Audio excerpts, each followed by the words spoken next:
Hello and welcome to another video. And so today I wanted to talk about Halo Infinite once again and talk about the campaign because 343 decided to release some campaign footage for the first time in about 14 months, and the game launches in I think at the time of this recording a little over 6 weeks. I think we're a little over 6 weeks, maybe 7 weeks away. We're pretty close. And so, this has kind of been an ongoing thing with Halo and with 343. Are they ever going to show this campaign again? They've been so hesitant to show it. And I will say, at the start of this video, while most everything they showed was pretty promising, I still have a lot of concern for the game. And I thought today we'd take the time to go through it. So, the big takeaways from the video that was just posted, the footage they just showed of Halo Infinite, for me was it's a very Master Chief centered story. It seems like they are actually telling a story after the events of Halo 5, but that's kind of it. Like, they're not really talking about a lot of the events of Halo 5, at least it doesn't seem like it from this footage that was shown, which is a smart decision. I mean, Halo 5 is, critically successful. I think critics were okay with it for the most part. Like, fans pan the game, and rightfully so. The game's story is just dreadful. I'm pretty good on record here saying Halo 5 is a shit game in terms of its story and its campaign. And this seems like a course correction for sure. It's a Master Chief centered story. He's looking for Cortana. You are partnered with the AI that I guess was in charge of decommissioning Cortana. Her name is The Weapon. I think it's kind of been mentioned before. Her name is The Weapon. I think it's a cool name. She seems fine. She just seems like a Cortana stand-in. The footage they showed is cool. The first thing I'll say is, visually speaking, the game is looking way better than it did, 18 months ago, about 14 months ago. It's looking way better visually. You can go out there and look for comparison shots. A lot of people have done comparison shots from the last campaign trailer, and it's incredibly noticeable how much better the game looks. So I will say the year delay for this campaign has very much worked in 343's favor. Where I have concerns, first and foremost, obviously it's well documented, not having co-op for the campaign at the launch of this game is a devastating mistake, and I think is going to really divide the community on this game out the gate. It already has. They really need to address that, other than say it's coming later. We don't know how to get that to work with this new system, which, looking at the game, there's a lot of Far Cry in this game, and I think that's the other concern a lot of people have is basically the blueprint for this Halo, which I don't necessarily think is a bad blueprint for Halo, but it is one Halo ring that you can explore. It doesn't seem like the game is divided up into linear levels like all the Halos previously. The one thing that I'll say, Halo has always been known for its very sandbox, open, linear level design. What I mean by that is most of the levels in Halo are incredibly open, but they're still linear. You're still following a linear path.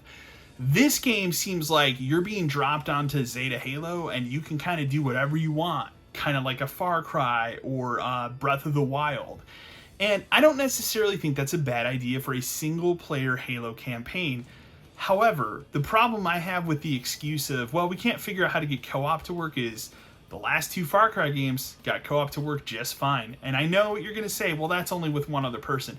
Sure, but it can't not be that much harder to get 4 people. As far as the design for that, they showed a lot of Firebase missions, which basically what it seems like is the Zeta Halo is going to be full of fire bases that you can go and take down. Kind of like you would think of a Far Cry or an Ubisoft game where you're taking down towers. Similar design approach here. I also don't have a very big problem with that. Where I start to have a problem with this is like how much different are different biomes going to be on this Halo? Or is this Halo ring just going to be green, lush, mountains and valleys like a typical Halo ring? Or are we going to see desert environments or snow environments? I don't know. It's going to be really interesting when the game does launch. Also, I'll just put this out there. I really hope that this game doesn't end with a finish the fight type of ending where it's a cliffhanger, because, you know, 343 is on record saying they want this to be like a 10-year plan, which is also very alarming, because I think of things like Destiny, where Bungie said, hey, Destiny's going to be a 10-year game, and they totally failed that promise. So I just don't see Halo doing this as well. The other thing I'll say here is, like, I feel like, well, you know, Phil Spencer, head of Xbox, has been on record saying that this game is not make it or break it for Halo as a franchise, and I don't believe that it is make it or break it. I do think it's make it or break it for 343 Industries making Halo games. Does that mean that 343 will be stripped from making Halo games completely if this game fails? Not necessarily, but I wouldn't be surprised if in a couple years you see Microsoft shift things over to, let's say, Bethesda or id Software, which they now own, and is a very prolific first-person shooter developer who could easily make a very interesting and compelling Halo game. And I would love that. So, as I said, well, I think that Halo Infinite isn't make it or break it for the franchise in terms of will you see another Halo after this. I do think it's make it or break it for 343 Industries. They've spent 7 years working on this game after Halo 5. It's been through countless like reboots from whatever they originally had planned. And if this multiplayer, which seems like the primary focus of this game really seems like multiplayer, and campaign right now kind of seems like an afterthought. If that is the case, you really have to make sure your multiplayer is something people want to play, or people are just going to go to Fortnite or Call of Duty Warzone or whatever the battle royale of the week is. Take your pick. The other thing that I'll always throw out there is, and I mentioned this in many of my videos because it is one of my favorite games of 2021, Splitgate is a huge competitor for Halo Infinite's multiplayer, without question.